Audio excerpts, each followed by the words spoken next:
ఈ మీడియా ప్రభావంతో పిల్లలు ఇట్లా తయారవుతున్నారు. మరి మీడియా గురించి ఎందుకు మాట్లాడరు?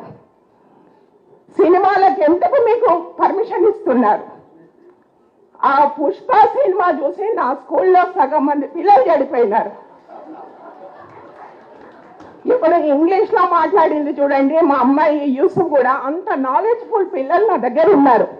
యూసుఫ్ కూడా హై స్కూల్ హెచ్ఎం అండి నేను. ఓకే, అంత మంచి పిల్లలని జెమ్స్ లాగా తయారు చేయాలని నాకు ఉంది. కానీ ఈ మీడియా జడగొడుతుందే. హాస్టల్ ఎందుకు? ఎస్సీ హాస్టల్, బీసీ హాస్టల్ అని ఎందుకు చెప్పాలా? అవసరమా? ఎవరన్నా కొట్లాడితే ఫలానా ఎస్సీ హాస్టల్ పిల్లోడు, ఫలానా బీసీ హాస్టల్ పిల్లోడు అక్కడ ఎస్సీ పిల్లోడు అని చెప్పాల్సిన అవసరం ఉందా? అంటే మనమే ప్రమోట్ చేస్తున్నాము క్యాస్టిజంని. ఇవన్నీ అవసరమా? ఆలోచించి ఎస్సీ బీసీ క్యాస్ట్లతోటి హాస్టళ్ళు పెట్టద్దండి దయచేసి. ఐఎమ్ రిక్వెస్టింగ్, అందరు పిల్లలకు ఎడ్యుకేషన్ ఇవ్వండి.